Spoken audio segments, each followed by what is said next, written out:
You're watching Fox and Friends First here on a Tuesday morning. I'm Todd Pyro. And I'm Carly Shimkus. First, we go to Trey Yingst, who is live in Tel Aviv with the very latest on the war with Iran.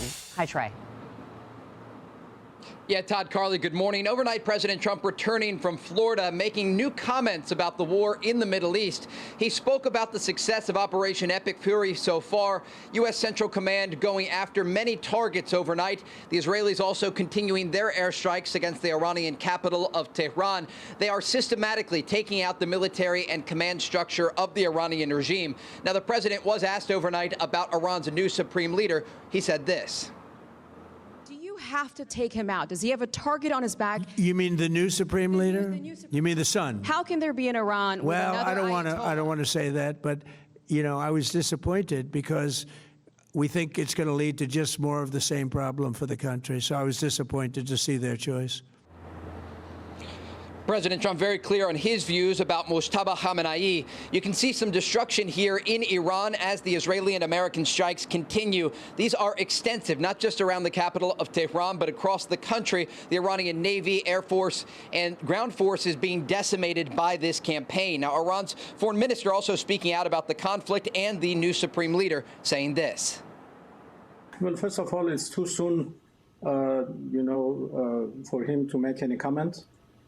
We are all waiting for his speeches and comments, which should come later on. But I don't think the question of talking with Americans or negotiation with Americans once again would be on the table because, we have a very, bitter experience of talking with Americans.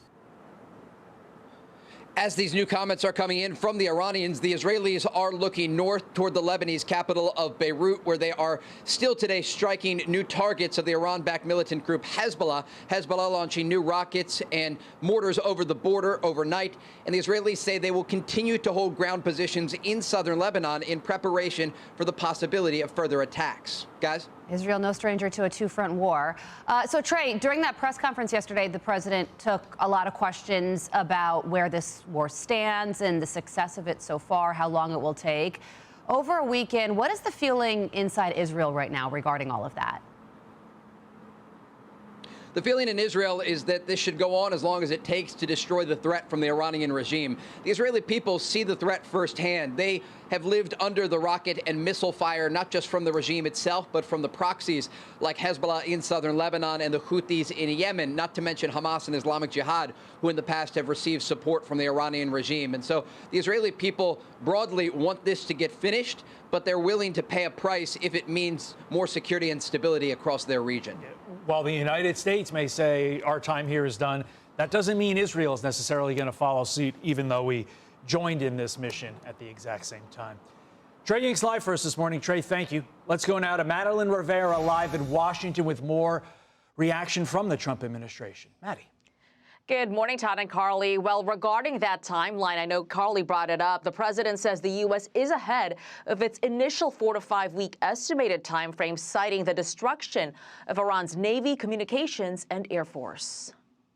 On Iran, you called it an excursion. You said it would be over soon. Are you thinking this week it will be over? No, Are you talking but soon. about days? I think soon. Okay, and with respect Very to... soon. Look, everything they have is gone, including their leadership. In fact, there are 2 levels of leadership, and even actually, as it turns out, more than that. But 2 levels of leadership are gone. Most people have never even heard about the leaders that they're talking about. So it's obviously been very, very powerful, very effective.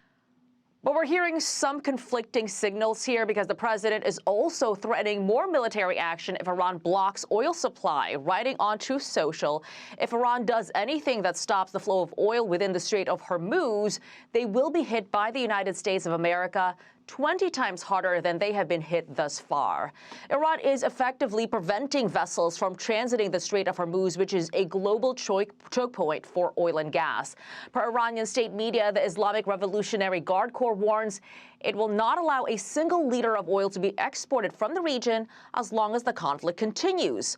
Oil prices have surged as a result, and now the Wall Street Journal reports the president is being urged by advisors to find an off-ramp to quell political backlash.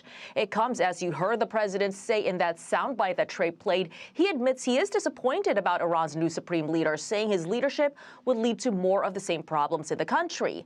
The president says he also spoke with Russian President Vladimir Putin. That's an interesting development, given reports that Russia is providing Iran with intelligence of U.S. military targets. Secretary of War Pete Hegseth and the chairman of the Joint Chiefs, General Dan Kane, they are expected to hold a Pentagon briefing today at 8 a.m. and expect them to get questions about the president's timeframe here. Todd and Carly. We'll be watching, Maddie. Thank you. Maddie. Meantime, Vice President J.D. Vance attending last night's dignified transfer for the 7th U.S. soldier killed in Operation Epic Fury. The Pentagon identifying the soldier as 26-year-old Army Sergeant Benjamin Pennington of Glendale, Kentucky. Pennington was a member of an elite space brigade, was killed during an Iranian attack on the air base he was stationed at in Saudi Arabia. Secretary of State Marco Rubio yesterday honoring our fallen service members. The United States is currently engaged in an operation targeting one of the world's leading hostage taker, the world's leading sponsor of terrorism, the regime in Iran. And first, I think we would all take a moment both to offer our thoughts, our prayers, and our condolences, and to honor the families of those who have fallen, the 7 Americans who have lost their lives in the initial hours of this operation, incredibly brave Americans. Sergeant Pennington joins Captain Cody Cork, Sergeant First Class Nicole Lamore, Sergeant First Class Noah Teachins, Sergeant Declan Cody, Major Jeffrey O'Brien, and Chief Warrant Officer 3 Robert Marzan as the American heroes who have made the ultimate sacrifice.